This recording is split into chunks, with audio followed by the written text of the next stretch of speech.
This particular figure is showing the process of meiosis. And again, we need to stop for a moment and think about what is the purpose of meiosis.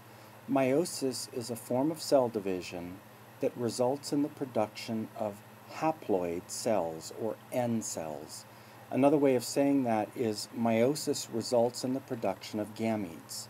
Because if you think about it, gametes, sperm and egg, have to have half the normal amount of DNA of a regular body cell, so that when fertilization takes place, a sperm with half unites with fertilization with an egg with half to give us back the correct number of chromosomes, which is the 2N number. So each of my resulting daughter cells of meiosis is haploid or N, so that when fertilization takes place, we get back the right number of chromosomes. So you can see at the top we start with our parent cell, and this parent cell is a 2N cell. So 2N in this particular case is equal to 4. They're two homologous pairs, the large one and the smaller ones. Now that means each of our daughter cells must have half that number. 1/2 of 4 is 2. So if we look down at our gametes, or the daughter cells of meiosis, each of those has 2 chromosomes in it. So by definition, those are haploid cells. Now, meiosis consists of the same stages we saw in mitosis: prophase, metaphase, anaphase, telophase. And there are 2 sets of divisions in meiosis. The first is called meiosis 1, the second is called meiosis 2. So there's a prophase 1, metaphase 1, anaphase 1, telophase 1, a prophase 2, metaphase 2, anaphase 2, telophase 2.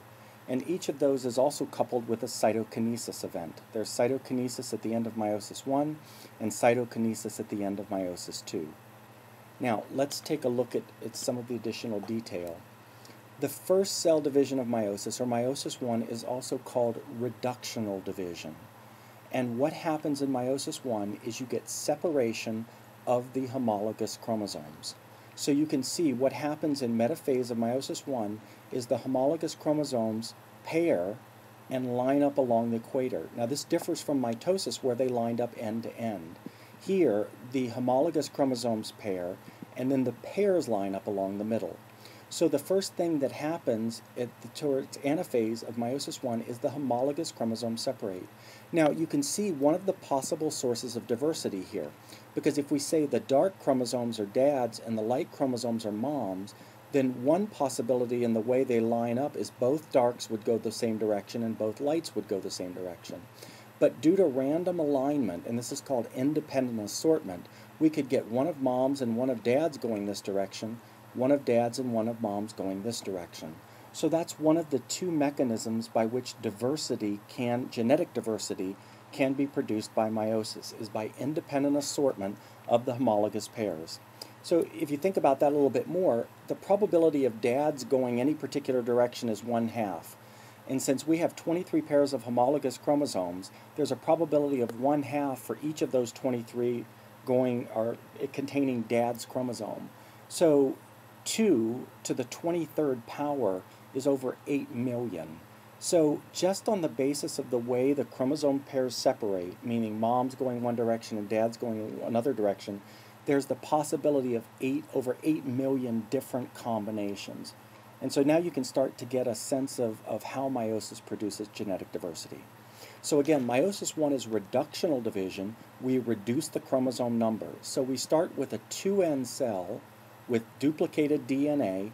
We go to a 1N cell, each with duplicated DNA. And that's important, because if we said this is a 1N cell, you might be tempted to say, well, why don't we stop meiosis? Because we've now got haploid cells. The problem is each chromosome is still duplicated. So we've got too much DNA. And so that's where we need to do the second division, meiosis 2. And meiosis 2 is called equational division, or equal division, because each of the daughter cells will have the same number of chromosomes, but the amount of DNA has been reduced by 1/2, and that's because the sister chromatids separate. So you can see in meiosis 2, each member of the different homologous pair line up along the middle, looks just like mitosis, except there are half as many chromosomes there. The sister chromatids separate during anaphase, telophase, and cytokinesis produces the 4 daughter cells. Now remember, crossing over can also occur during meiosis 1. So if you couple the diversity produced potentially with crossing over along with the diversity produced by independent assortment, meiosis has almost the potential for an infinite number of combinations in terms of genetic diversity. Now, that's assuming genetic diversity exists in the first place. If I have two organisms that have the same DNA in them, then when those organisms produce an offspring and that offspring does meiosis, no additional genetic diversity will be produced. Because mom's and dad's chromosomes had exactly the same genetic information on them, you can shuffle them up any way you want through crossing over or independent assortment, but it's not going to give you additional genetic diversity. So meiosis produces genetic diversity as long as the potential for genetic diversity is there.